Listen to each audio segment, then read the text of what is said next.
Waalaikumsalam warahmatullahi wabarakatuh. Selamat pagi anak-anakku.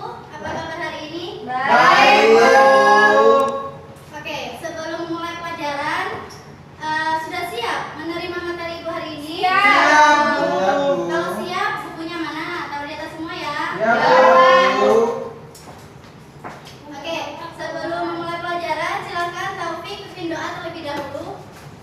Sebelum kita memulai pelajaran, marilah kita berdoa. Berdoa mulai. Doa selesai. Oke, terima kasih Taufik. Materi Ibu hari ini tentang pendapatan nasional. Tujuan kita untuk mempelajari pendapatan nasional di sini, kalian dapat mengetahui pengertian dari pendapatan nasional, manfaat, konsep, metode, dan pengertian pendapatan per kapita. Sebelum masuk pada materi, kalian pernah mendengar apa sih pendapatan nasional itu? Itu Bu di depan. Mengetahui perekonomian, Ya. Yang lain? jumlah perhitungan, Bu, pendapatan yang diterima oleh seluruh masyarakat. Ya, Bu.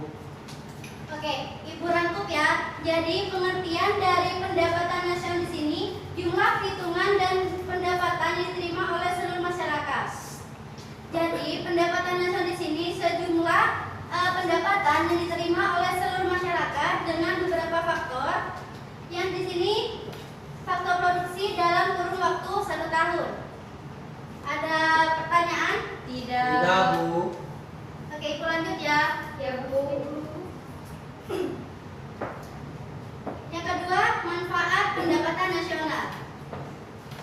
Tadi sudah tahu ya pengertian dari pendapatan nasional.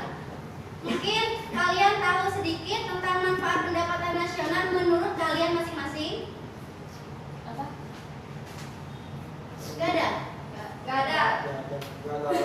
Oke, Ibu jelasin. Ada 4. Manfaat pendapatan nasional: mengetahui struktur perekonomian negara, membandingkan perekonomian antar negara dengan antar daerah, membandingkan pendapatan dari waktu ke waktu, dan selanjutnya membantu pemerintah merumuskan kebijakan dalam bidang ekonomi. Ibu jelasin. Yang pertama, mengetahui struktur perekonomian negara. Jadi dengan adanya struktur perekonomian negara, data yang diperoleh dari pendapatan nasional dapat diketahui negara A termasuk negara agraris atau negara industri. Yang kedua, membandingkan perekonomian antar negara dengan antar daerah. Dengan adanya data tadi, perekonomian tadi bisa dikatakan negara A termasuk rendah, apa negara B termasuk meningkat, seperti itu. Selanjutnya, membandingkan data pendapatan dari waktu ke waktu. Jadi pendapatan nasional di sini setiap tahunnya berbeda. Setiap tahunnya mengalami kenaikan atau malah kemerosotan. Yang selanjutnya membantu pemerintah merumuskan kebijakan dalam bidang ekonomi. Jadi dengan adanya data pendapatan tadi, pemerintah bisa mengatur kebijakan apa sih yang pantas untuk kebijakan ekonomi agar tetap sejahtera. Mungkin sebelum Ibu melanjutkan, apakah ada pertanyaan yang tidak paham dari kalian? Bu, ya silakan Rita. Apa perbedaan negara industri dengan agraris? Oke. Apakah ada yang bisa membantu Ibu di sini? Tidak, Bu. Nggak tahu. Ibu jawab sendiri ya. Jadi kalau negara industri di sini, negara yang menghasilkan barang mentah menjadi barang jadi, sedangkan negara agraris itu seperti bertani atau bercocok tanam. Seperti itu. Gimana, Saudara Rita? Paham? Iya Bu, alhamdulillah, makasih. Oke, mungkin ada pertanyaan lagi? Nggak ada, Bu. Selanjutnya, konsep pendapatan nasional. Di sini ada GDP, GNP, PI, DI, dan NNI. Jadi di sini konsep pendapatan ada berapa? Ayo, gak dengerin Ibu kan? Iya, Bu. Jadi konsep GDP di sini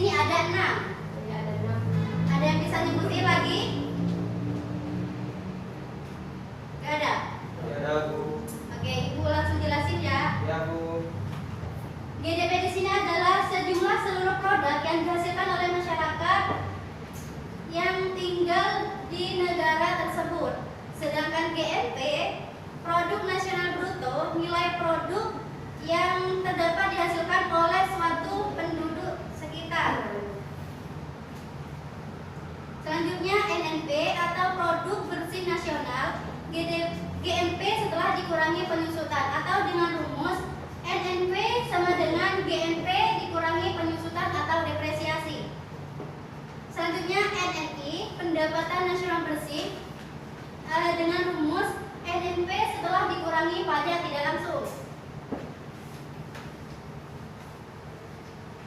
Yang kelima, pendapatan perserorangan, yakni PI, adalah pendapatan secara formal yang diterima oleh masyarakat dengan rumus PI sama dengan NNI plus transfer payment dalam kurung laba ditahan, iuran asuransi, dan iuran pinjaman sosial. Yang terakhir, pendapatan yang benar-benar diterima atau DI, disposable income, adalah dengan rumus DI sama dengan pajak PI dikurangi pajak tidak langsung. Ada pertanyaan? Tidak Bu. Oke, Ibu lanjutin ya. Di sini komponen pendapatan nasional ada berapa? Ada 3. Ada yang bisa bantu Ibu membaca slide Ibu? Ya, silakan Baca ada ya, Bu? Ya. Komponen pendapatan nasional. Yang pertama, komponen atas dasar pendapatan seperti bunga neto, pendapatan sewa, kompensasi untuk pekerja. Yang kedua, komponen atas dasar pendekatan produksi seperti bangunan, listrik, pertanian, dan lain-lain. Yang terakhir di situ ada komponen atas dasar pendekatan pengeluaran seperti pengeluaran konsumsi rumah tangga, ekspor neto, dan pengeluaran pemerintah. Oke, terima kasih ya. Jadi komponen pendapatan di sini ada 3. Yang pertama pendekatan produksi, dan pendekatan pengeluaran. Nah, di sini metode perhitungan pendapatan nasional ada 3 juga, pendapatan, pengeluaran, dan produksi.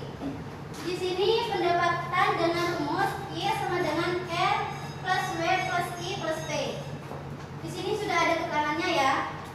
Silakan kalian baca sendiri. Yang selanjutnya pendekatan pengeluaran dengan rumus Y sama dengan C plus I plus G plus XM. Jadi ya di sini pendapatan, yang C konsumsi, I investasi, G pengeluaran pemerintah, dan XM ekspor neto. Sedangkan yang selanjutnya pendekatan produksi dengan rumus Y sama dengan P1 kali Q1 plus P2 kali Q2 dan seterusnya sampai PN kali PQ. Ada pertanyaan? Tidak ada Bu. Tidak Bu. Oke.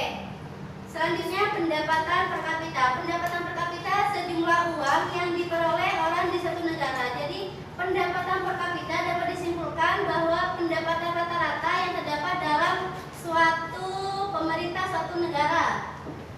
Manfaat dari pendapatan di sini untuk melihat tingkat perbandingan kesejahteraan masyarakat, dan dengan adanya data perbandingan kita dapat mengetahui pendapatan per kapita A mengalami kemajuan atau malah kemerosotan. Mungkin sekian Ibu jelaskan. Apakah ada yang tidak paham sebelum Ibu menutup? Paham Bu, paham. Bu. Oke, ada yang bisa menyimpulkan? Ya, silakan Saudara Nisi.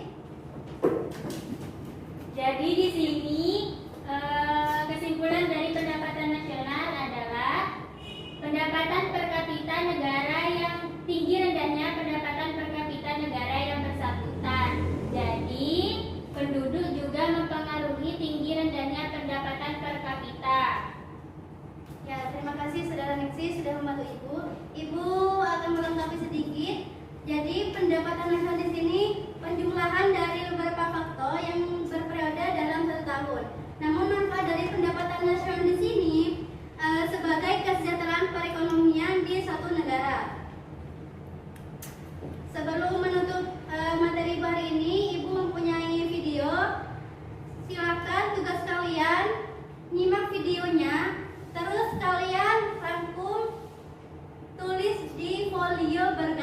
dikumpulkan minggu depan.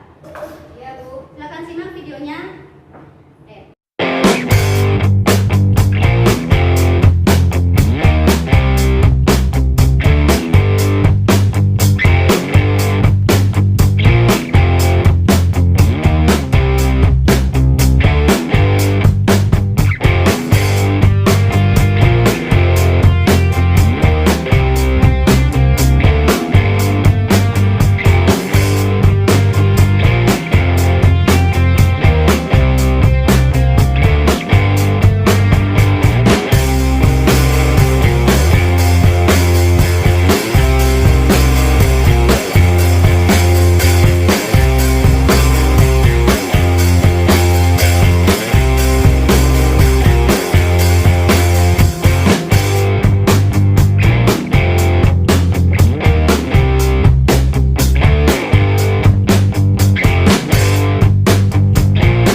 Jadi tujuan kalian mempelajari pendapatan nasional di sini, kalian bisa mengetahui bagaimana sih perkembangan pendapatan nasional yang ada di negara kita sendiri atau negara luar. Demikian materi ibu hari ini, semoga dapat bermanfaat. Wassalamualaikum warahmatullahi wabarakatuh. Waalaikumsalam warahmatullahi wabarakatuh.